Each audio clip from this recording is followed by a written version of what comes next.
할렐루야. 할렐루야. 오늘은 사무엘상 23장 강론을 나누는 시간입니다.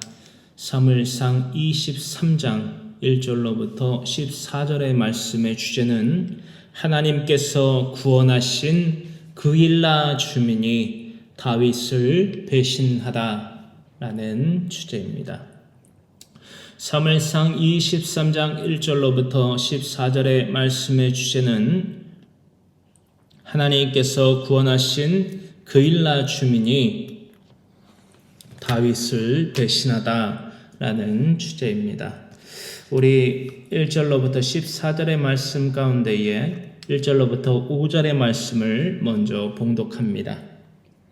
사람들이 다윗에게 전하여 이르되 보소서 블레셋 사람이 그일라를 쳐서 그 타작마당을 탈취하더이다 하니 이에 다윗이 여호와께 묻자와 이르되 내가 가서 이 블레셋 사람들을 치리이까 여호와께서 다윗에게 이르시되 가서 블레셋 사람들을 치고 그일라를 구원하라 하시니 다윗의 사람들이 그에게 이르되 보소서 우리가 유다에 있기도 두렵거든 하물며 그일라에 가서 블레셋 사람들의 군대를 치는 일이리이까 한지라. 다윗이 여호와께 다시 묻자온데 여호와께서 대답하여 이르시되 일어나 그일라로 내려가라. 내가 블레셋 사람들을 내 손에 넘기리라 하신지라. 다윗과 그의 사람들이 그일라로 가서 블레셋 사람들과 싸워 그들을 크게 쳐서 죽이고 그들의 가축을 끌어오니라. 다윗이 이와 같이 그일라 주민을 구원하니라. 아멘. 1절로부터 5절의 말씀 가운데에 지도를 참조하시면서 해설을 드리겠습니다. 지도상에도 보이는 그일라, 이곳은 유다 지경 경내에 있는 한 성읍이었습니다. 그일라는 히브리어로 케일라라고 합니다. 케일라는 요새를 뜻하고 있습니다. 타작마당은 히브리어로 고렌이라고 표기되어져 있습니다. 그 의미는 그대로 말 그대로 타작마당이고요. 이 타작마당은 그 초성이 같은 히브리어 가란이라는 단어에서 유래했습니다. 그 유래어인 가란의 의미는 평탄하게 하다라는 의미를 가지고 있습니다. 이것이 그러므로 단지 물리적인 의미만을 갖고 있는 것이 아니라 하나님의 말씀에 순종하여 살아가는, 즉 하나님을 경외하며 하나님의 명령을 지켜 행하는 순종하여 얻는 복, 즉 신명기에서 28장의 말씀과 긴밀한 관계가 있다라는 것을 우리가 짐작할 수 있는 단어, 또한 오늘의 본문 말씀 가운데에 등장하는 하나의 명칭 이 될 수 있다는 것 참조하시면 되겠습니다. 잠시만요.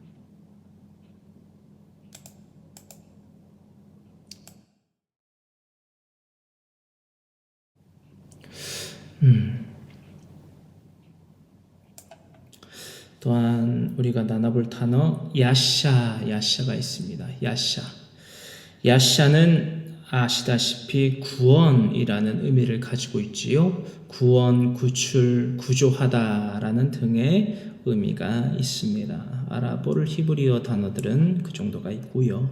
그렇습니다. 지난 주일날에 이어서 나누게 되는 23장, 사무엘상 23장의 내용, 유다 지역에 있는 헤렛 숲을, 그렇죠? 헤렛 숲을 이 지도에 보이는 이러한 지형 지물을 가지고 있는 자신의 몸을 숨기기에 용이한 이 헤렛 숲풀에 숨어 있던 다윗은요, 블레셋 사람들이 위 본문의 말씀처럼 블레셋 사람들이 유다 지파 사람들이 살고 있는 이 그일라 성읍을 침략하고 또한 약탈했다라는 소식을 한 사람에게로부터 접해받고서는요, 하나님께 이렇게 물었습니다.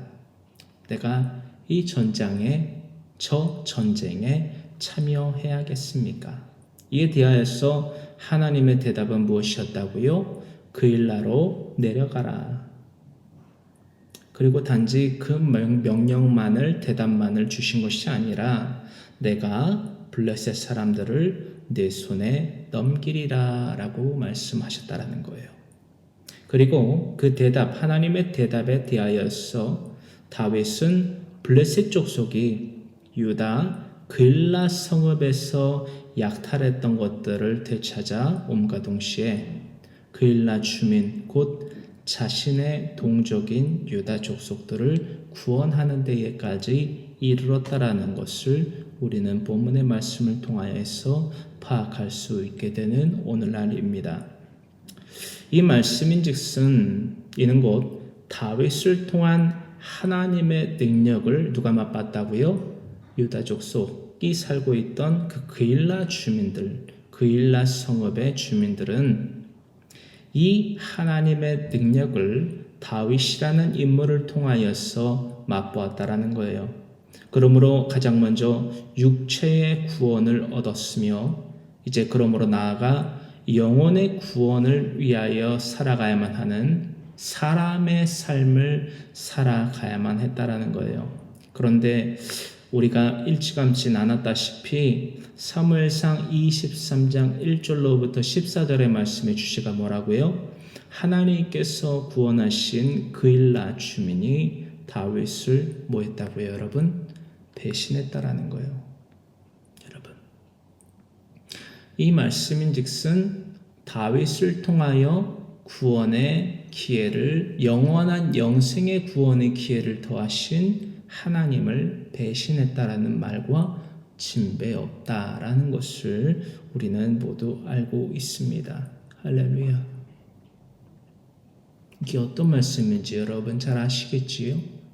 이것이 바로 하나님의 명령에 순종하여 하나님을 경외하며 하나님의 명령을 지켜 행함으로 복음을 전파하는 그리스도인의 삶을 이야기하고 있으며 그 삶에 대하여서 그 삶을 통하여서 야샤 구원의 기회를 베푸신 하나님과 원수된 관계를 청산하는 기회를 받았다라는 거예요.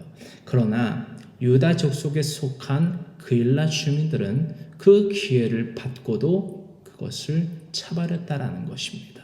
어떻게 이 구원의 기회를 차버렸는지, 무엇이 그 하나님의 사랑의 기회를 영원히 누릴 수 있는 구원의 영생의 기회를 차버린 것인지 나눠보게 될 것입니다.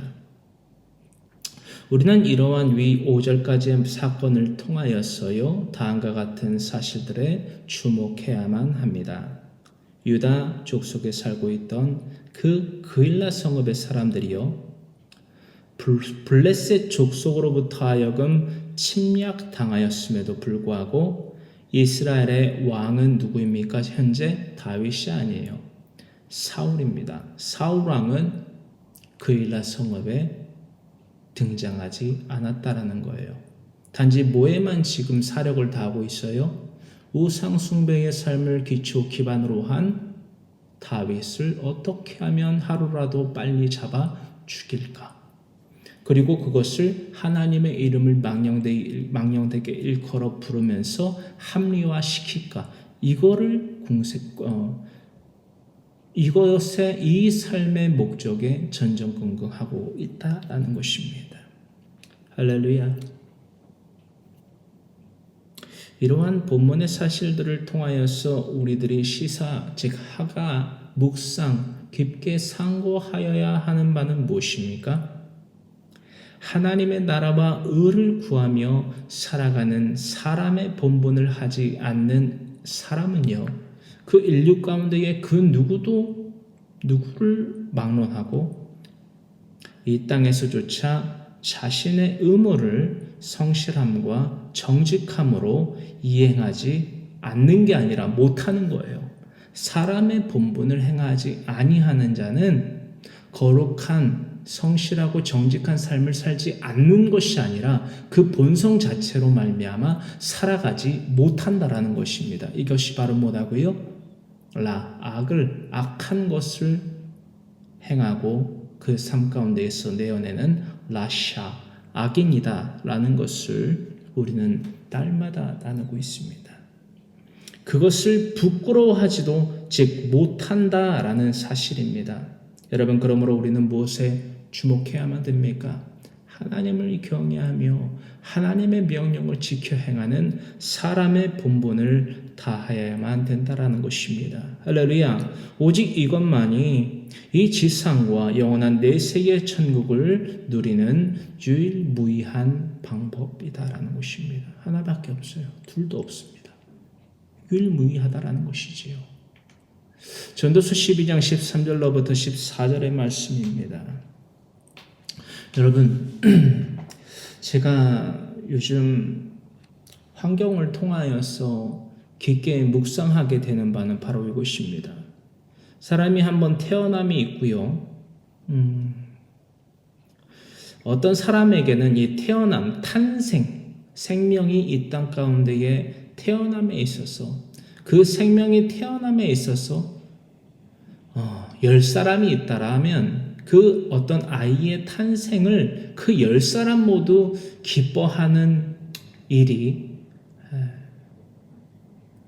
일만이 있는 것은 아닙니다. 어떤 말씀인지 아시겠죠? 어떤 한 인간의 생명의 탄생에 있어서 만약에 전 세계 사람들이 10명이라면 10명 모두가 그 탄생에 대해서 기뻐하며, 그렇죠? 미소를 띠는 순간이 있을 수만은 없다라는 것을 저와 여러분들은 잘 알고 있습니다. 자, 그렇다면 문제는 또한 무엇이냐? 그렇게 한번 태어난 생명은 언젠간 죽게 되어져 있습니다. 우리 인간의 목숨은 영원하지 않아요.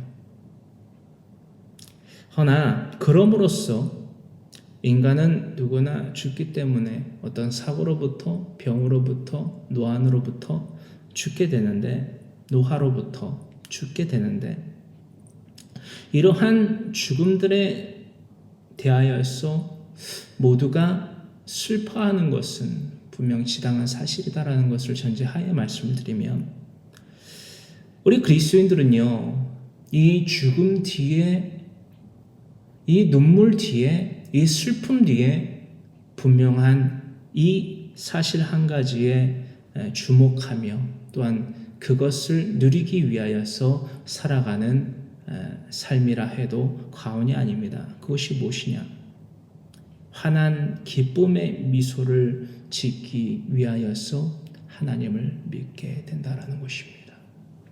이 말씀, 이 미소를 여러분들 누리며 진정한 이 환희에 찬 기쁨의 미소를 짓는 여러분과 제가 되기를 원한다면 이 말씀 분명히 묵상하시고 삶 가운데에서 실천하시는 저와 여러분 모두가 되어야만 된다라는 말씀, 강권의 메시지를 다시금 드립니다. 전도서 12장 13절로부터 14절의 말씀, 이것은 함께 합독하겠습니다. 일의 결국을 다 들었으니 하나님을 경외하고 그의 명령들을 지킬지어다. 이것이 모든 사람의 본분이니라. 하나님은 모든 행위와 모든 은밀한 일을 선악간에 심판하시리라. 아멘.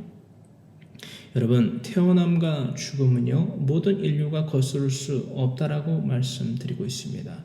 이것에 대하여서 그 누구도 반문, 기타 이견을 낼 수 없다라는 것 또한 여러분과 저는 모두 알고 있습니다. 여러분, 저는 지금 죽음이 슬프지 않다 말하는 것이 아닙니다. 죽음이 슬프다라고 말하고 있는 거예요. 죽음이 슬프지 않다라고 말할 수 없고, 그 누구도 또한 흐르는 눈물 또한 인간이라면 너무나도 자연스럽게 흘러나오고 뒷밤을 거쳐 턱을 타고 땅에 떨어뜨려지는 것이 너무나도 자연스러운 것이지만요, 그 슬픔과 그렇게 쏟아져 내리는 눈물 뒤에 나오는 것이 온전한 기쁨과 감사가 될 수 있는 삶, 그것이 바로 예수 그리스도를 닮아 살아가는 그리스도인의 삶이다라는 것을 우리는 명심하고 그 기쁨과 그 환희를 누리기 위하여서 사람의 본분이 무엇인지 분명히 명심하고 우리는 예수 그리스도의 복음을 전파하며 살아가야만 하는 것입니다. 할렐루야. 사무엘상 23장 6절의 말씀 함께 봉독하겠습니다. 아히멜렉의 아들 아비아달이 그일라 다윗에게로 도망할 때 손에 에봇을 가지고 내려왔더라. 아멘. 아멘.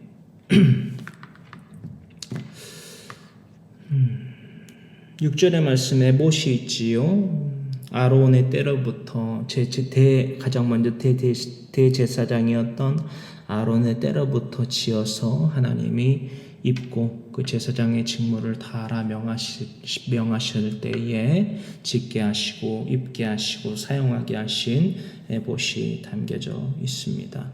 기록되어져 있다라는 거예요. 그 부분에 주목하시면서 사울의 충신인 도액의 손에 의하여서 죽임을 당한 제사장 아히멜렉과 그의 일족들 가운데에서 유일한 생존자가 있었지요. 바로 그의 아들 아비아달. 이 아비아달이 그일라 성읍에 있는 다윗에게로 도망할 때에요. 꼭 챙겨서 자신의 목숨을 걸고 꼭 챙겨서 가지고 온 것이 있습니다. 그것이 바로 다름 아닌 우리가 지금 주목해야만 할 제사장의 거룩한 옷인 그 에봇입니다. 에봇에 대하여서는 우리가 나눠봤던 강론을 중심으로 말씀을 드리자면 출애굽기서로부터 시작이 되지요. 출애굽기서 28장과 35장과 39장의 말씀을 참조하시면 되는데요. 이러한 제사장의 거룩한 에봇에 대하여서 아히멜렉의 아들인 아비아달이 얼마나 어떠한 관점을 가지고 또한 목적을 가지고 이것들을 가지고 도에게 그 칼로부터 도망쳐서 다윗이 있는 그일라 성읍으로 왔는지 이것을 살펴봐야만 된다는 거예요. 자신의 일족들이 도륙을 당하고 있는 상황에 난리가 난 거죠. 자신의 몸 하나 건사하기도 힘들 그 상황 가운데에 에포드, 즉 제사장의 에봇을 가지고 도망친다. 여러분 한번 생각해 보세요. 전쟁이 났어요. 여러분 당장 우리 집에 북한군이 쳐들어와서 우리들의 가족들을 만약에 예시를 들자면 좀 너무 강하지만 우리들의 이웃들을 우리들의 가족들을 총과 칼로 죽이고 있어요. 그 상황 가운데에서 여러분 이 아비아달처럼 에봇을 가지고 여러분 이 에봇이 의미하는 바는 무엇입니까? 우리가 또 나눠볼 것도 있지만 가장 먼저 전 여러분들에게 이것을 꼭 말씀을 드리고 해설을 나누고자 합니다. 하나님의 말씀입니다. 하나님에 대하여 들음 샤마콜 에와 엘로힘 청종의 삶이다라는 것입니다. 그것이 무엇보다도 심지어 자신의 목숨이 달아난다 할지라도 자신의 목숨이 내 가족들이 도액의 손에 의하여 도륙당한 것처럼 내 목숨 또한 도륙을 당한다 할지라도 이것은 지켜야 된다. 샤마콜 에와 엘로힘. 또한 이 직무를 지켜야만 된다. 제사장의 직무. 할렐루야. 여러분, 여러분들에게 가장 귀한 것이 무엇입니까? 이 땅에서의 삶 가운데에서 가장 여러분들이 귀하게 여기는 것이 무엇입니까? 여러분들의 뭐니 해도 여러분들의 목숨이라고 나의 목숨이라고 이야기할 것입니다. 허나요? 아비아달란 말입니다. 자신의 목숨보다도 에봇을 귀하게 여겼다라는 거예요. 그 이유가 뭐다고요? 그 목적이 뭐다고요? 샤마콜 에와 엘로힘.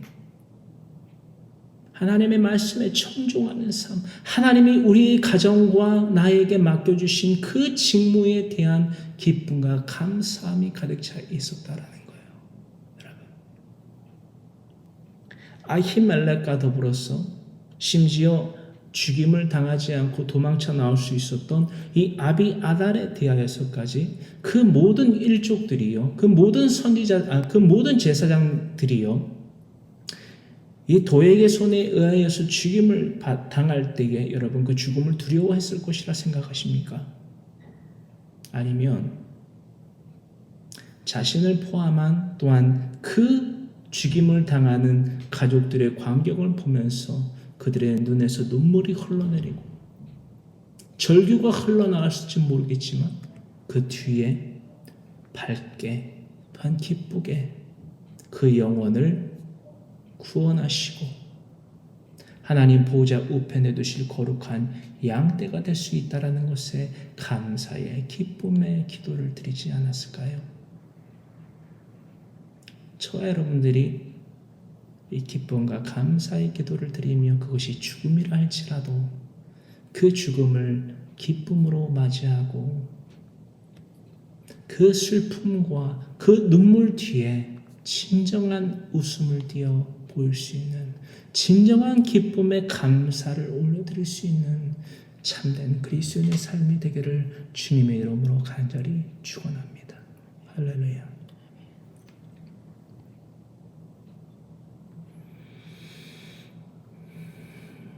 아히멜렉 집안의 자녀들 그 가운데에 아비아달이라는 인물이 얼마나 하나님께 대한 경외와 그 명령을 준행하기 위해 살아가는 자녀였는지를 보여주고 있다라는 것입니다. 과연 저와 여러분들의 삶은 어떠합니까? 이 아비아달과 같은 삶을 살아가는 또한 아히멜렉과 같은 삶을 살아갔던 부모님입니까? 또한 자녀입니까? 하나님의 말씀 성경 66권은요. 이것을 우리에게 인계하시고 보여주시고 알리게 하시고 또한 도전받게 하시고 또한 나아가 이행케 하려 하시는 목적이 있다라는 것입니다. 그게 성경 66권을 기록하여 우리에게 파랄람바노 인계하신 이유예요. 목적이고. 할렐루야. 이것을 잊지 아니하시는 저와 여러분 모두가 되어야만 합니다. 본문 말씀 사무엘상 23장 7절로부터 8절의 말씀 함께 봉독합니다. 다윗이 그일라에 온 것을 어떤 사람이 사울에게 알림해 사울이 이르되 하나님이 그를 내 손에 넘기셨도다. 그가 문과 문빗장이 있는 성읍에 들어갔으니 갇혔도다. 사울이 모든 백성을 군사로 불러 모으고 그일라로 내려가서 다윗과 그의 사람들을 에워싸려 하더니 아멘. 여러분 7절로부터 8절의 말씀 무슨 말인지 이해가 안 되시는 분은 없을 거예요. 모두가 공감할 수 있고 공감해야만 하고 경고로 받아야만 되는 말씀, 그에 대한 해설을 잠시 잠깐 나누고자 합니다. 아기는 말입니다. 히브리어로 라샤라고 하시요. 이 아기는요, 사울과 같이 7절로부터 8절의 말씀을 보십시오. 심각한 망상에 빠져 살아간 뿐만이 아니라요, 거룩하신 코데시, 카데시, 거룩하신 그 하나님의 이름을 망령되게 일컫는 삶, 그 히브리어로 샤우의 삶을 통하여서 자신의 악행을 정당화하거나 또한 하나님의 이름을 들먹이며 신성한 일이다라고 말하기 일쑤입니다. 사울과 같은 우상 숭배의 삶을 정당화하려는 외식된 삶을 그치십시오. 내가 교회 건물에 나간다고 여러분, 사울이 어떤 인물입니까? 엘리 대제사장의 때로부터 하나님께서 그치게 하신 회막 제사를 부활시킨 자가 바로 사울이에요. 그뿐입니까? 제사장도 필요하지 않습니까? 사무엘상 14장의 강론을 참조하십시오. 사울이 그러한 자였어요. 외식된 삶에 있어서는 성경 가운데 사울만큼 굉장한 외식된 그 행함을 한 자가 여러분 한번 찾아보십시오. 아니 하나님이 그치게 하신 회막 제사를 부활시켰단 말입니다. 아비나답의 집에 있는 하나님의 궤를 여러분 가지고 내려온 자가 바로 사울이에요. 엘리 대제사장의 가문의 그 일족을 여러분 아히야인가요? 갑자기 생각이 안 나네요. 사무엘상 14장에 아히야로 기억이 나는데 그 아히야를 제사장으로 삼아서 제사장으로 그 직분을 행하게 한 자가 바로 사울입니다. 여러분 우리가 되돌려서 우리들의 현실을 다시금 말씀드립니다. 이것은 고발이에요. 교회라고 이름 붙여진 뭐뭐뭐 교회, 땡땡땡 교회, 십자가가 걸려 있어요. 성경책이 놓여져 있어요. 저와 같은 목사라는 직분을 맡은 자가 인간의 모습을 하고 서 있어요. 많은 사람들이 앉아 있어요. 찬양이라고 이름하는 그 노래를 부르고 있어요. 헌금 주머니를 돌리며 이것은 연보입니다 라고 이야기하고 있어요. 수많은 봉사와 섬김을 해야 됩니다 라고 하고 수많은 봉사활동을 하고 많은 고아와 가부와 객들에게 먹을 것을 나눠줘요. 입을 것을 나눠줘요. 마실 것을 나눠줘요.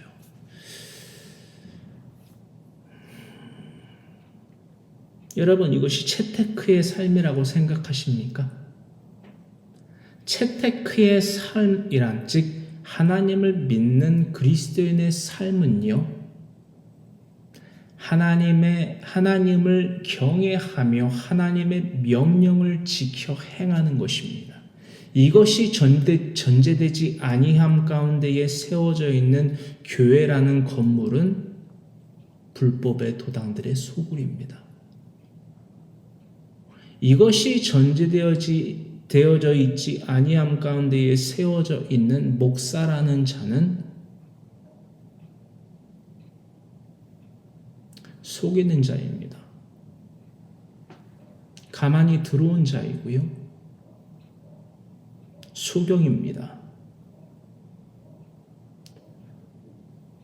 양을 도둑질하며 강도질하며 그 영혼을 멸절케 하는 사꾼입니다. 요한복음 10장의 말씀을 참조하시고요.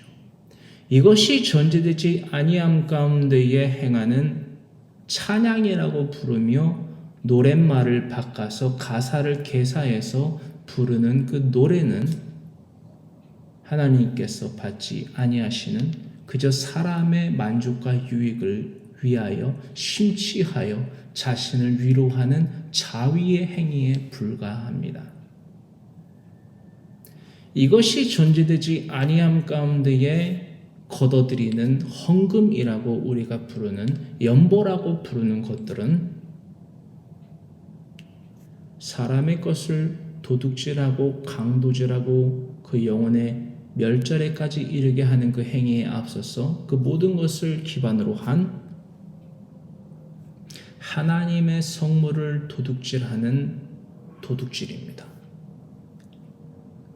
왜? 천지와 만물은 우리 모든 상위 피조물로 하나님의 첼렘 형상에 따라 지음받은 모든 인간을 포함한 모든 천지의 그 만물들은요 하나님의 것이기 때문입니다. 할렐루야. 그 모든 것을 사울이 먼저 했어요. 그것을 우리가 21세기에 살아가는 주님이 다시 오실 그날까지 우리가 살아간다면 사울과 같은 행보를 똑같이 답습한다면 결과 또한 보다 똑같다라는 것입니다. 왜 이것을 가르치지 않는 거죠? 왜일까요? 그 분명한 목적이 있다라는 거예요. 합리적인 사고를 가지고 여러분 하나님을 믿으십시오. 하나님이 누구이신지를 모르고 하나님의 명령이 무엇인지를 모르므로 하나님께 대한 그 사랑을, 내 이웃에 대한 그 사랑을 증명할 수 있는 수단이 없는데 그 외식된 행위를 한다고, 사울과 똑같은 행위를 한다고 그 사랑을, 그 믿음을 증명할 수 있을 거라는 착각과 망상 갖지 마시라는 겁니다. 합리적으로 사고를 하세요. 합리적인 사고. 내가 과연 하나님을 믿는가? 내가 하나님이 누구인지 아는가? 이 두 가지 질문을 늘 여러분들의 곁에 두세요. 그리고 그 문제를 해결하세요. 무엇으로? 하나님의 입에서부터 나오는 모든 말씀, 성경 66권, 창세기부터 계시록까지 역사와 문화와 언어와 지리와 인문을 토대로 하여서 내 자녀와 친자 이웃에게 날마다 가르쳐 지키며 행하게 하세요. 이것은 저의 사고 가운데에서 나오는 주장이 아니라 하나님의 명령입니다. 마태복음 22장 36절로부터 40절의 말씀, 신명기서 6장 5절, 레위기서 19장 18절의 말씀을 기반으로 한 하나님의 명령이다라는 거예요. 온 율법과 선지자의 강령, 크리만 유미, 할렐루야. 내가 해도 되고 안 해도 되는 것이 아니라 반드시 지켜 행해야만 하는 것.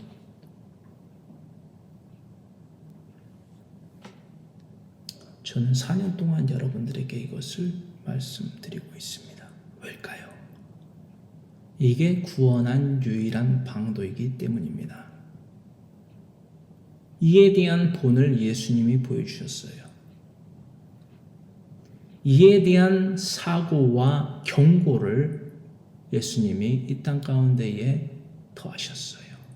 그게 바로 마태복음 22장 36절로부터의 말씀이에요. 율법사에게 말씀하십니다. 선생이여, 내가 어찌하여야 영생을 얻으리이까? 할렐루야.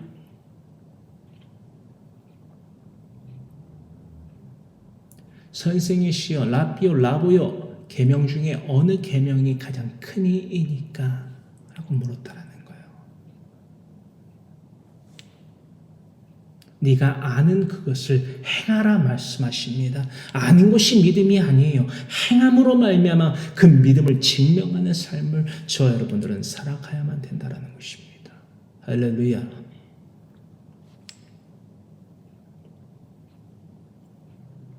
다윗과 같은 사람의 본분을 다하는 의인, 그 채테크의 삶을 살아가시는 저희 여러분 모두가 되기를 주님의 이름으로 간절히 강권합니다. 할렐루야. 아멘. 듣기 싫으시죠? 허나 받아야만 되는, 행해야만 하는 말씀이다라는 거예요. 강권의 메시지. 저는 여러분들이 듣기 좋아하는 소리를 하는 사람이 아닙니다. 저는 여러분들이 너무 사랑스러워요. 허나 여러분들의 생각과 사고와 여러분들의 밀란을 두려워하는 사람이 아닙니다. 저는 본디오 빌라도와 같은 자가 되지 않을 거예요. 우리가 날마다 신앙 고백으로 드리고 있죠. 본디오 빌라도에게 고난을 받았어 십자가에 못 박혀 죽으시고. 여러분, 밀란이 일어날까 두려워하여 그들에게 예수님을 때린 후에 그들에게 예수님을 인계하여 준 본디오 빌라도와 같은 자가 되지 마세요. 본문 말씀 사무엘상 23장 9절로부터 10절의 말씀을 함께 봉독합니다. 다윗은 사울이 자기를 해하려 하는 음모를 알고 제사장 아비아달에게 이르되 에봇을 이리로 가져오라 하고, 다윗이 이르되 이스라엘 하나님 여호와여, 사울이 나 때문에 이 성읍을 멸하려고 그 일나로 내려오기를 꾀한다 함을 주의 종이 분명히 들었나이다. 아멘. 9절의 말씀 가운데 다윗은 사울이 자기를 해하려 하는 음모를 알았다라고 되어 있어요. 근데 이 음모가 뭐냐 하면 히브리어로 그냥 라입니다. 라가 뭐죠? 이전에도 많이 여러분들과 나눴고, 참 오늘도 나눴지만 아까도 나눴지만 나쁜, 악한 것, 그 죄악의 삶을 의미합니다. 자신을 죽이려고 다가오는 라샤, 그 악인인 사울에 대한 소식을 접한 다윗은요, 아비아달과 제사장의 에봇을 통하여서 또한 하나님께 묻습니다. 여기서 이제 선지자 갓이 또한 빼 빠지지 않고도 등장을 하지요.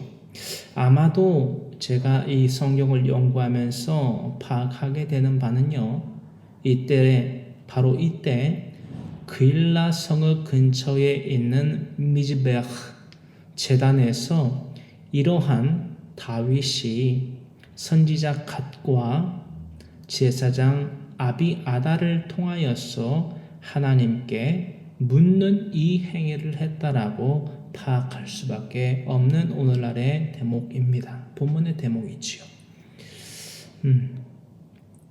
이때부터 선지자 갓과 더불어 아비아달이, 그렇잖아요. 우리가 지난주에도 나눠봤지만 하나님께서 이 역사 가운데에서 다윗이 이렇게 사울로부터 도망을 다니던 가운데에서 하나님이 빠지지 않고 덧붙여 주신 인물들이 바로 선지자 갓이었어요. 그리고 제사장 아비아달이었다라는 거예요.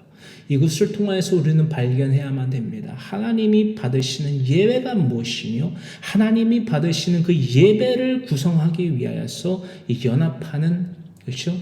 샬람 할 수 있는 인물들을 붙여주셨다라는 거예요. 할렐루야. 저는 정말 간절히 소망해요. 저 여러분들이 이런 다윗과 갓과 아비아달과 같은 하나님이 받으시는 영적 예배를 드리는 데에 구성원으로서, 연합할 수 있는 샬람의 구성원으로서 붙여주신 자가 되기를 간절히 소망합니다. 그 중에 하나가 제 아내이고 또 저희 장모님이고. 할렐루야. 그렇잖아요. 누가 요즘에 애나 지금이나, 그렇죠?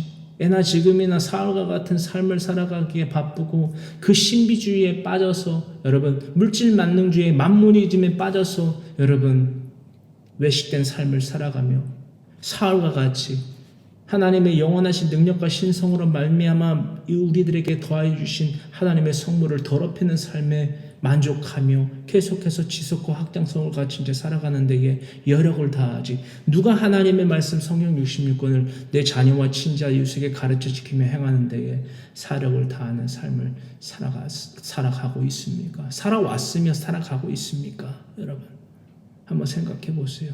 그리고 정말 충격적인 사실은요, 여러분들의 부모님과 여러분들의 배우자와 자녀와 친자 이웃들 간에 이런 삶을, 하나님의 명령에 순종하는 사람의 삶을 살아가는 자칭 타칭 그리스도인들이 있는지 한번 살펴보세요. 할렐루야. 먼 데서 찾을 필요 없어요. 그 확인하는 수단은 너무나도 간단하고 명료합니다. 내 자녀, 내 부모, 내 배우자, 내 친지, 내 이웃 간에 하나님을 믿는다라고 말하는 자들 가운데에 창세기부터 요한계시록까지 강론의 삶을 살아가는 자가 있는지 없는지 그것만 물어보시면 되잖아요. 왜? 이것은 너무나 분명하니까. 사울의 삶과 다윗과 요나단의 삶이 갈라져 있듯이 우리가 아까도 말씀 묵상을 했잖아요. 갈라디아서 5장 16절로부터 18절의 말씀과 같이 육체의 일과 성령의 열매는 너무나도 분명히 확연하게 나타나져 있다라는 거예요. 좋은 나무가 나쁜 열매를 맺을 수 없고요, 나쁜 열매가 좋은 열매를 맺을 수 없다라는 것입니다. 할렐루야. 영생하도록 있는 열매, 영생의 구원을 우리가 얻는 것이 육체의 것으로는 낼 수 없다라는 거예요. 할렐루야. 하나님의 명령에 샤마콜 에와 엘로힘 순종 청종의 삶을 통해서만 그 영생하도록 있는 열매를 우리가 맺을 수 있다라는 거예요. 할렐루야. 이것에 대하여서 어떤 기타 이견을 낼 수 있는 자는 없습니다. 여러분.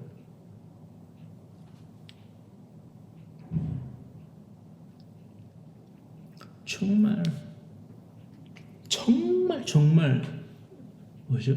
모래사장에서 바늘 찾기처럼 정말 힘듭니다.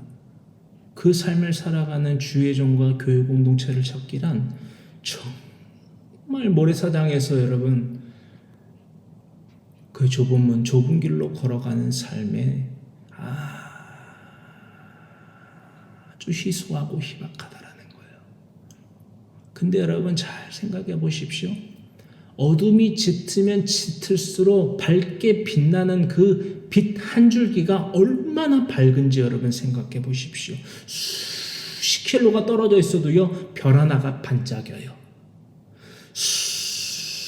수천 킬로미터가 있어도 저 높이 떠 있는 달. 그 달로 인하여서 불 하나를 켜지 않아도 지평선이 보입니다. 한번 생각해 보십시오. 그걸 생각해 보자고요, 여러분. 밤하늘에 떠 있는 별 하나를 생각해 보세요, 여러분.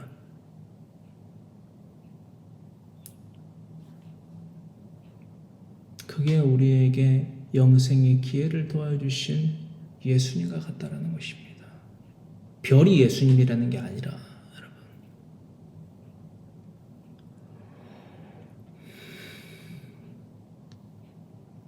이때부터 선지자 갓과 더불어서 아비아달이 대제사장 직분을, 즉 아히멜렉이 죽고 이제 아비아달만이 남았기 때문에 자연스럽게, 그렇죠? 예, 세습이 된 거죠. 직분적 세습. 오늘날에 이 세습이 문제가 많이 되죠. 오늘날에도 내 아버지가 목사야.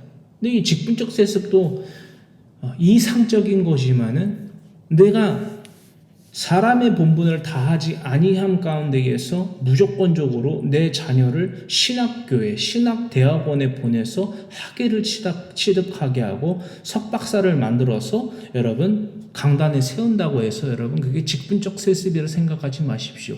하나님이 누구인지도 모르고 하나님의 명령이 무엇인지도 몰라서 사울과 같은 삶을 살아가게 방치하고 방목한다면 그것은 우상숭배예요. 드라빔을 만드는 거예요. 어떤 말씀인지 아시겠죠? 그러나 그와는 다르게 여러분 아히멜렉의 아들 아비아달은요, 제가 본문의 말씀을 여러분들과 함께 연구해 봤을 때 또한 나눴을 때에 채테크의 삶을 살았다라고 판단이 됩니다. 그래서 이렇게 말씀을 드리고 있는 거예요. 그래서 대제사장 직분을 갓은 선지자 그리고 아비아달은 대제사장의 직분을 시작했다라고 파악할 수 있습니다. 물론 사무엘 상 말씀을 우리가 사무엘 선지자로부터 나눴을 때에 엘리 대제사장의 가문이 몰락하고 그래서 회막 제사가 그치게 됐죠. 이거 분명히 파악해야 되기 때문에 제가 준비되어 있는 강론은 이 해설문은 없는데 말씀을 드리는 거예요. 이 엘리 대제사장의 가문으로부터 드려졌던 회막 제사가 그치고 이제 부분적으로 물리적인 행위가 수반되어 있지 아니한 이 사무엘 선지자가 그것을 대신했어요. 그렇죠? 근데 선지자 갓이 등장을 하고 그와 더불어서 제사장의 삶을 살아가던 이 아히멜렉의 아들인 이 아비아달이 다윗에게 하나님께서 붙여주셨다는 것은 대제사장의 직분, 그럼으로써 회막제사가 이제 다윗과 갓과 아비아달 이 3인 조합으로 하여서 하나님께서 그 회막제사를 부활시키고 하나님이 받으시는 기쁨의 제사가 꿈틀꿈틀 되고 있다는 것을 우리가 파악할 수 있게 된다는 거예요. 할렐루야. 친절한 모세씨가 여러분들한테 친절하게 최대한 설명을 드려봤는데 여러분 잘 이해가 되십니까? 궁금하네요. 그러니까 다시 말해서 위 본문에서 우리가 본 것과 같이 다윗이 행한 이 행위는요, 에봇을요 말 그대로 우리가 착각하고 우리가 쉽게 판단할 수 있는 그런 예외의 경우가 또 있기 때문에 말씀을 드리지만 다윗이 에봇을 아비아들이 가지고 온 그 에봇을 드라빔처럼 우상신처럼 사용한 것이 아니라요. 할렐루야.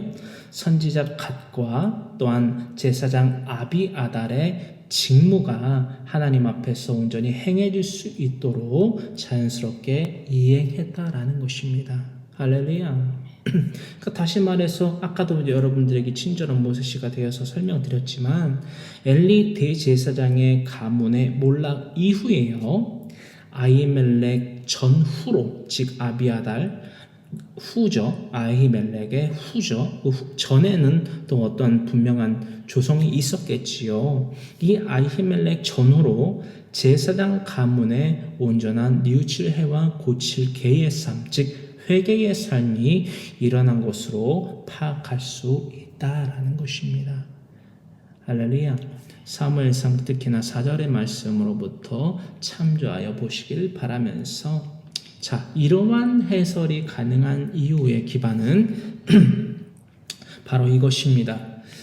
출애굽기 28장 2절로부터 3절의 말씀, 에봇이 사용되어졌다라는 것은요, 우리가 본문 말씀 가운데서 아비아달이 가지고 온 이 에포드가 다윗이 가져오라고 해서 사용되어졌다라는 것은요, 다윗이 그것을 가지고 어떻게 덤블링을 하고 이거 손재주를 부려하고 뭘 했다라는 게 아니라 하나님께서 기뻐하시는 이러한 예배가 세워졌다라는 의미와 목적을 가지고 있다라는 것입니다.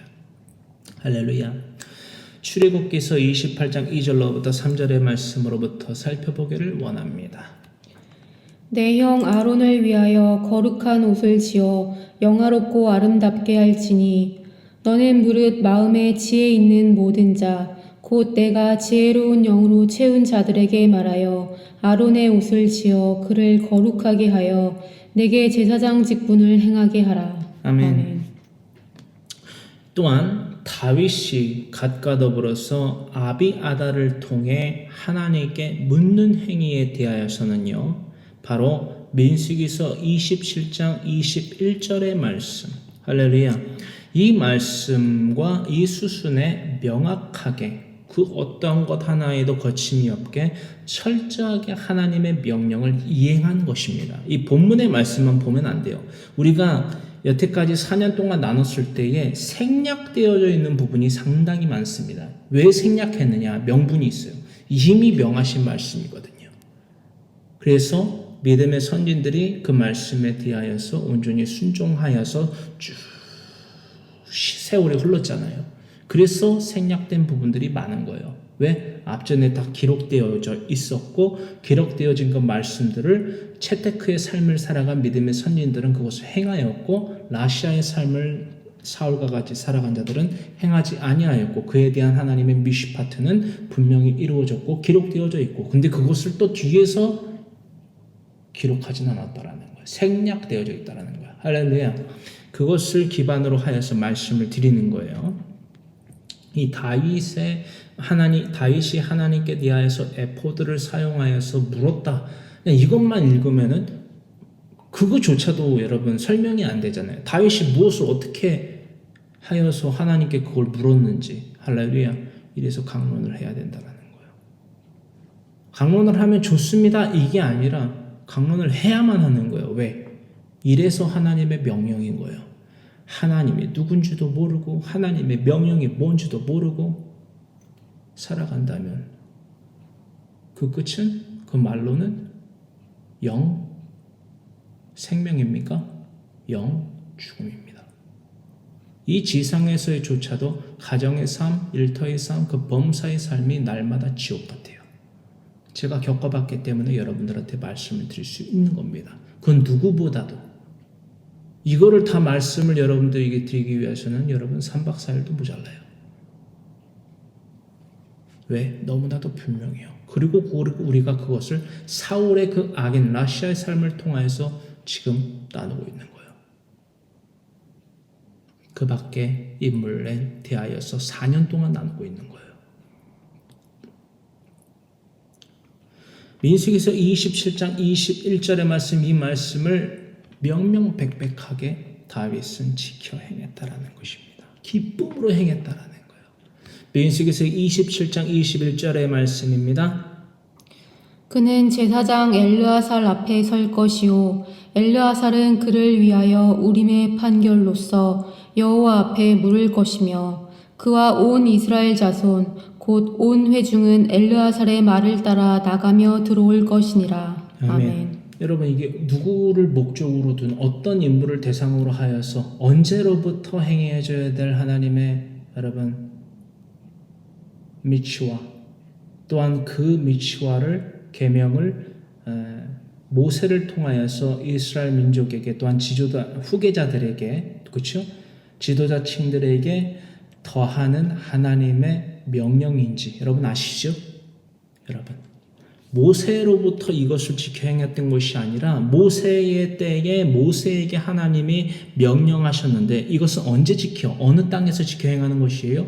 가나안 땅에서 누구의 때로부터? 후계자인 여호수아의 때로부터 여러분 지켜 행하게 하시는 지켜 행하라 미리 말씀하여 명하신 하나님의 명령입니다. 할렐루야. 이해됐어요? 어떤 말씀인지? 이것을 기반으로 하여서 다윗이 하나님께 에포드를 가지고 물었다라는 거예요.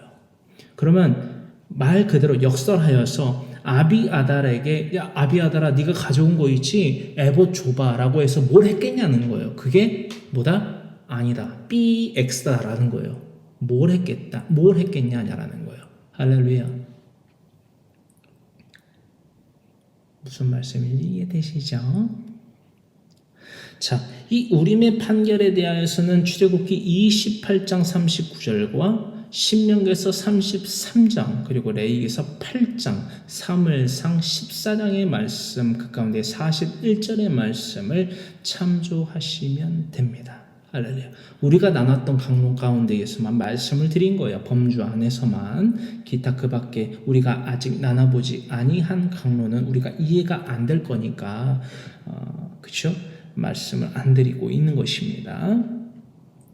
여러분 아무리 하나님께 크게 쓰임받은 다윗이라는 인물이라 할지라도요.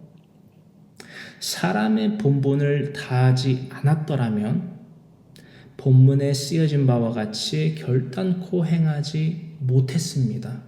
할렐루야. 하나님께 대하여 물음이요. 묻는 방식이요. 그 목적이요. 이 선지자 갓과 이 제사장 아비아달을 자신에게 왜 붙여주셨는지도 몰라요. 왜? 사람의 본분을 지켜 행하지 않았더라면 왜 선지자 갓을 자신에게 붙여주시고 제사장 아비아달을 자신에게 붙여주셨는지를 다윗이 알 리가 만무하다라는 거예요. 할렐루야. 이처럼 사람의 본분을 다하지 않는 자들은요. 한글로 쓰여진 성경이라 할지라도 이해조차 되지 않음은 물론이고요. 이러한 수순들을 통하여서 신비주의를 쫓을 수밖에 없고요. 이 신비주의를 쫓는 대부분의 사람들과 함께 뒤섞여서 속고 속이는 그 궤변을 또한 착각과 망상을 늘어놓으며 하며 살아가는 즉 이긴 자와 진자의 삶을 살아갈 수밖에 없습니다. 할렐루야. 그리고 그 끝은 멸절입니다. 이미 정해져 있어요. 그 끝은 말입니다. 민수기서 22장으로부터 25장의 강론 또한 나아가서 신약에서는 베드로후서 2장의 말씀을 참조하십시오. 사무엘상 23장 1절로부터 14절의 말씀 가운데에 11절로부터 12절의 말씀 봉독합니다. 그일라 사람들이 나를 그의 손에 넘기겠나이까? 주의 종이 들은 대로 사울이 내려오겠나이까? 이스라엘의 하나님 여호와여 원하건대 주의 종에게 일러 주옵소서 하니 여호와께서 이르시되 그가 내려오리라 하신지라. 다윗이 이르되 그일라 사람들이 나와 내 사람들을 사울의 손에 넘기겠나이까 하니 여호와께서 이르시되 그들이 너를 넘기리라 하신지라. 아멘. 다윗이 이런 수순들을 통하여 하나님께 묻고 하나님에게 받은 그 답. 하나님이 답하여 주신 것을 과연 다윗은 짐작하지 예상하지 못했겠습니까? 사울이 악인의 삶을 살았어요.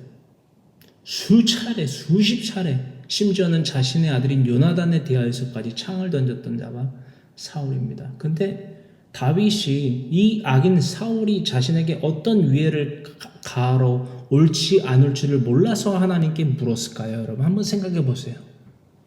여러분 우리가 이런 생각은 할 수 있잖아요.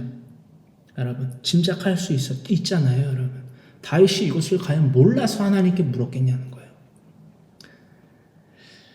사람의 본분을 다하여 살아가는 그리스도인이라면요, 본능에 충실하여 살아가는 짐승과 같은 우상 숭배자들이 범하는 악행, 그 라를 이상히 여기거나 저 사람은 왜 저렇게 생각하는 게 다르지? 왜 이렇게 악하지? 왜 저런 악한 행동을 하지? 왜 저런 악한 말을 하지? 그런 의문을 품지 않습니다. 왜 꼭 저렇게 얘기를 하지? 왜 저렇게 생각하지? 왜 저렇게 말하지? 왜 저렇게 행동하지? 라는 의문조차도 품지를 않아요.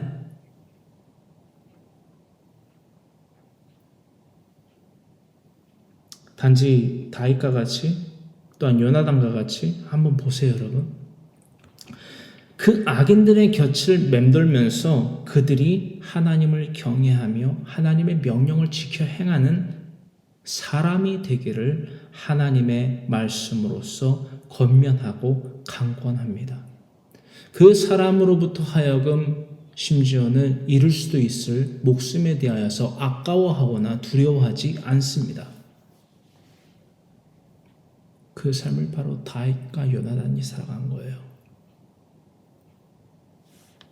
왜입니까? 왜 그런 삶이 의인 채테크의 삶이라 하나님은 이 말씀을 통하여 우리에게 말씀하고 계시는 것입니까? 그것이 하나님과 원수된 그러한 행위가 그들의 곁을, 그 악인들의 곁을 맴돌면서 그들을 해하지 않고 오히려 그들의 곁을 맴돌면서 다윗과 같이 그들이 사람이 되기를 하나님의 말씀으로 권면하고 강권하는 행위를 왜 할까요? 이것이 바로 하나님과 원수된 악인들이 하나님과 원수된 그 관계를 청산하게 할 수 있는 우리 그리스도인들의 일, 즉 우리가 이 땅에 살아가는 이유이기 때문입니다. 할렐루야. 오늘도 여러분 아침에 눈을 뜨며 무엇을 목적으로 하여 살아가기를 원한다라고 하나님 앞에 기도드리셨습니까? 아침에 일어나서 성경, 하나님을 대하기에, 하나님의 말씀을 대하기에 앞서 여러분 어떠한 믿음에 대한 믿음으로 말미암는 서원을 하나님께 드리셨나요? 먼저 그의 나라와 그의 의를 구하라. 그리하면 이 모든 것을 너에게 더하시리라 말씀하신 하나님의 이 지상의 천국과 영원한 내세의 천국을 누리기를 원하는 삶을 살아가기를 원하신다면 하나님을 사랑하며 내 이웃을 내 몸과 같이 사랑하는 온 율법과 선지자의 강령을 지켜 행하는 즉 하나님의 입에서부터 나오는 모든 말씀 성경 66권을 내 자녀와 친녀 이웃에게 가르쳐 지키며 행하는 사람이 되십시오.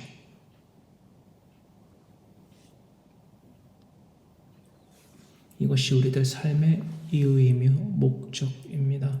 이 땅 가운데 이방인이요 나그네임을 증언하는 삶이다라는 것입니다. 그렇다면 과연 하나님께 대하여 물음을 더한 다윗의 이 본문 말씀 가운데에서의 행위는 과연 무엇을 목적으로 한 것입니까? 이제 분명히 아시겠지요. 무엇을 목적으로 하여 하나님께 대하여 묻는 행위를 한 것입니까?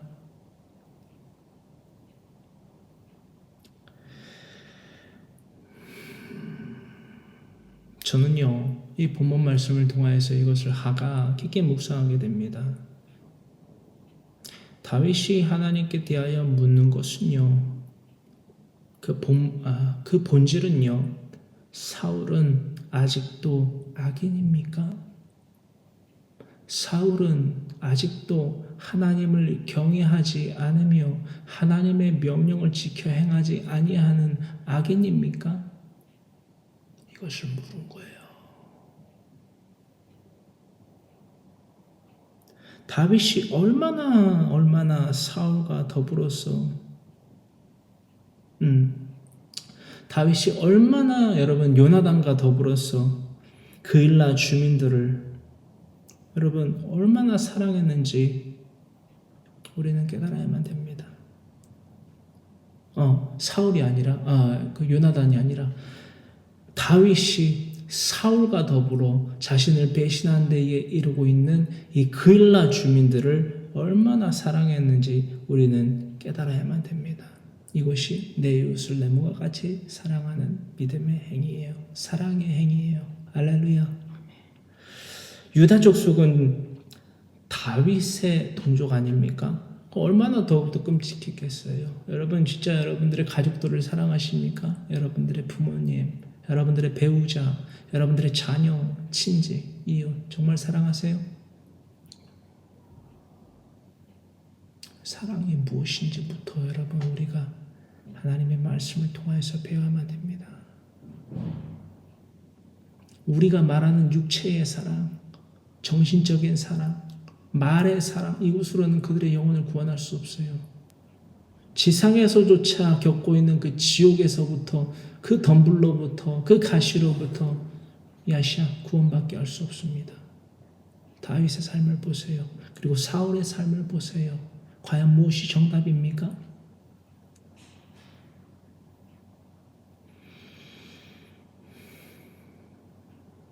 우리는 과연 무엇이 사랑이고 어떤 것이 사랑의 행위인지 분명히 깨달아 살아가 삶 가운데에 다윗과 같이 실천해야만 한다는 것입니다. 이러한 여러분들과 나누고 있는 이 해설이 너무나도 타당하고 합리적인 사고 가운데 이루어진 해설이라는 이유의 근거는 무엇입니까? 여러분, 다윗이라는 인물이 사울과 또한 사울의 부하들 그리고 자신이 야시아 하나님의 명령으로 말미암아 구원받게 한 그일라 주민들을 쳐 죽일 능력이 있었음에도 죽이지 않았음은 물론이고요. 말해 뭐합니까? 그들을 이방 족속, 즉 블레셋 민족의 소나기에서 구원했기 때문에요. 하나님께 대하여 물음에 대하여서 그 이유와 목적은요, 자신과 더불어 자신과 함께하는 이들의 목숨이 끊길 것을 두려워한 것이 아닙니다. 왜입니까? 왜예요? 목자는 양들을 위하여서 자신의 목숨을 버리기 때문입니다. 요한복음 10장의 말씀과 히브리서 13장 그 가운데서 17절의 말씀을 묵상하시고 고스란히 실천해야만 하는 저와 여러분들 그리스도인 되기를 간절히 소망합니다. 사무엘상 23장 13절로부터 14절의 말씀 함께 봉독합니다. 다윗과 그의 사람 600명가량이 일어나 그일라를 떠나서 갈 수 있는 곳으로 갔더니 다윗이 그일라에서 피한 것을 어떤 사람이 사울에게 말하매 사울이 가기를 그치니라. 다윗이 광야의 요새에도 있었고 또 십광야 산골에도 머물렀으므로 사울이 매일 찾되 하나님이 그를 그의 손에 넘기지 아니하시니라. 아멘. 지도를 참조하시면서 해설을 들으시면 되겠습니다. 14절의 말씀, 다윗이 광야의 요새에도 있었고 또 십광야 산골에도 머물렀다라고 기록이 되어 있지요. 여기서 십은 옛날에 100번 나눴던 것 같은데 히브리어로 지프라고 하고요. 흘러나옴 혹은 넘쳐 흐름이라는 의미를 가지고 있습니다. 이것은요, 헤브론 성읍으로부터 남동쪽 약 6.5km 지점에 떨어져 있습니다. 지도를 참조하시면 헤브론 남동쪽에 있는 십이라고 기록이 되어 있지요. 그곳에서 다윗이 거처를 마련해서 사울의 곁을 뱅뱅 맴돌았어요. 사람이 되기를 바라면서 하나님께 대하여 갓과 아비아달 제사장 또 선지자에 대하여서 하나님께 날마다 물었다라는 거예요. 하나님, 과연 사울은 사람이 되지 않는단 말입니까? 하나님을 경외하며 하나님의 명령을 지켜 행하는 사람이자 하나님이 기름 부음으로 말미암아 세우신 왕이 되지 않고 있습니까? 이걸 날마다 물었다라는 거예요. 또한 광야 산골에도 머물렀으므로 그러니까 한 군데만을 말하는 게 아니에요, 여러분. 날마다 헤레스 풀과 같은 이 사진에서 보이는 이러한 동굴, 지형지물을 이용한 은폐할 수 있는 곳에 숨어서 살았다라는 거예요. 사울이 매일 찾되 하나님이 그를 그의 손에 넘기지 아니하시리라. 여러분, 사람의 본분을 다하여 살아가는 그리스도인과 그렇지 아니한 우상 숭배자는요, 본문 말씀에서 기록되어 있는 것과 같이 다윗과 사울과 같이 지상에서조차 명백한 그 열매의 차이를 보인다라는 것입니다. 갈라디아서 5장 22절로부터 26절의 말씀을 통하여서 우리가 아까 두 번이나 함께 나누고 묵상했던 5장 16절로부터 18절의 말씀은 물론이고 갈라디아서 5장 22절로부터 26절의 말씀을 통하여서 우리는 다음과 같은 것들을 하가 또한 도전받고 경고로 받아 삶 가운데에 실천해야만 합니다. 이 열매를 맺어야만 된다는 거예요. 사람의 본분을 행함으로 말미암아 아래와 같은 성령의 열매를 맺는 예수 그리스도의 사람이 되어야만 된다라는 것입니다. 이 도전 우리가 받기 위하여서 이 말씀을 함께 합독하기를 원합니다. 오직 성령의 열매는 사랑과 희락과 화평과 오래 참음과 자비와 양선과 충성과 온유와 절제니 이 같은 것을 금지할 법이 없느니라. 그리스도 예수의 사람들은 육체와 함께 그 정욕과 탐심을 십자가에 못 박았느니라. 만일 우리가 성령으로 살면 또한 성령으로 행할지니 헛된 영광을 구하여 서로 노엽게 하거나 서로 투기하지 말지니라. 아멘. 오직 성령의 열매는 사랑과 희락과 화평과 오래 참음과 자비와 양선과 충성과 온유와 절제. 다윗의 삶을 보십시오. 이러한 성령의 열매를 날마다 맺었다라는 거예요. 사랑과 희락과 화평과 오래 참음과 자비와 양선과 충성과 온유와 절제, 성령의 9가지의 열매를 날마다 맺었다라는 거예요. 이 하나님이 더하시고 맺으라 하신 이 성령의 9가지 열매를 맺는 삶에 대하여서 이 세상 그 누가 그것은 그릇되다, 그것은 매정하다, 그것은 악하다, 그것은 하나님을 믿는 행위가 아니다라고 심지어 말한다 할지라도 다윗은 그 삶을 살았다라는 거예요. 사울을 보십시오. 너희는 아히멜렉과 또한 그 유다족 소기들이 다윗과 함께 연합하여 왕의 날을 시해하는 것에 대하여서 보고도 하지 않았다. 너희는 매정하다라는 거예요. 너희는 사랑이 없고 너희는 희락이 없고 화평이 없고 오래 참음이 없고 자비가 없고 양선이 없고 충성이 없고 온유가 없고 절제가 없다라고 말할지라도 다윗은 위로는 하나님을 사랑했으며 아래로는 사울과 그일라 주민들과 이스라엘 백성들을 사랑했다라는 거예요. 나아가서 이방 민족들조차도 사랑했다라는 거예요. 그리고 기도했다라는 거예요. 무엇을 위하여서? 그들의 죄에 대하여서 용납하고 타협하고 그 자리에 앉았다라는 것이 아닙니다. 그들이 하나님을 경외하며 하나님의 명령을 지켜 행하는 사람이 되기를 바랬다라는 것입니다. 할렐루야. 이 삶을 살아가는 저와 여러분 모두가 되기를 간절히 주님 앞에 소원한다고 거룩하신 주님의 성호 3번 부르짖고 간절히 기도합니다. 주여, 주여, 주여. 살아 역사하신 주님 너무나도 고맙고 감사합니다.